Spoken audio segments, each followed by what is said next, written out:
duqa caasimadda Hargeysa Cabdiraxmaan Maxamuud Caydiid Solteek iyo qaar ka mid ah mas'uuliyiinta dowladda hoose ayaa labadii maalmood ee u dambeeyay kulamo la yeelanayay qaar ka mid ah bulshada qaybaheeda kala duwan ee ka soo kala jeeda degmooyinka sida degmada Ibraahim Koodbuur, Axmed Dhagax Koob iyo Sodonka May 16 Juun, Maxamed Mooge, Maxamuud Haybiye Gacan Libaax waxaanay kulamadaasi ku saabsanaayeen sidii ay isla meel dhigi lahaayeen qorshayaasha caasimadda iyo sidoo kale higsiga caasimadda ee 20 sano ee soo socda. Ugu horeyna mas'uuliyiintii soo agaasintay maamul daadejinta ee barnaamijka la tashiga bulshada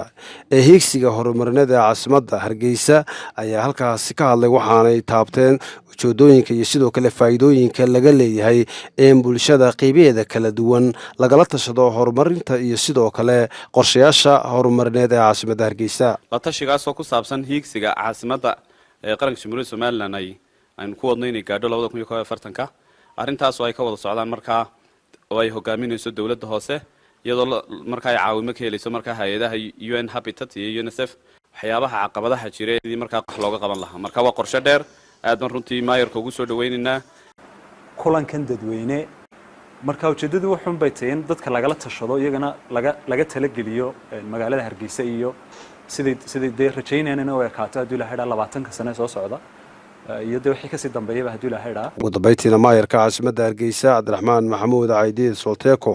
ayaa bulshada qaybaheeda kala duwan ugu baaqay in la garab istaago qorshayaasha kala duwan ee horumarineed ee ay wadaan dawladda hoose caasimadda Hargeysa waxaanu sidoo kale maayarku soo dhaweeyay fikirada wanaagsan ee saliimka ah ee ka qayb qaadanaya caasimadda horumarkeeda iyo sidoo kale higsiga 20 sano ee soo socda isagoo ugu baaqay bulshada qaybaheeda kala duwan mar walba sida uu garab taagnaadaan isla markaana ay soo kordhiyaan fikirada ka qayb qaadanaya horumarka iyo sidoo kale bilaad caasimadda. la socotaanba barnaamijkii higsiga caasimadda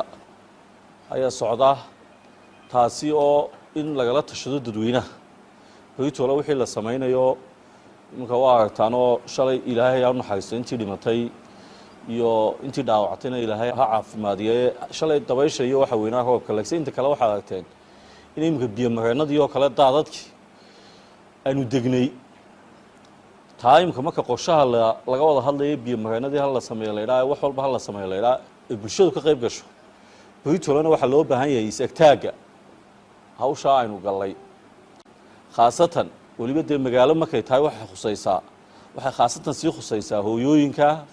iyo dumarka sii khusaysaa si fiican aad uga soo qayb gasheen aad baan idinku mahad celinayaa 100% waxa geliseen waxa la isugu iman doonaa hadana caasimadda oo dhan baa la isugu iman doonaa insha Allah ta'ala markaas laga soo saari doonaa inaynu soo ekaanaysaa 20 sano ka bacdi kiisi aynu sii dejino siyaasadeedii aad baa mahadsan Abdulqaadir Cudi Hoon Cable TV Hargeysa.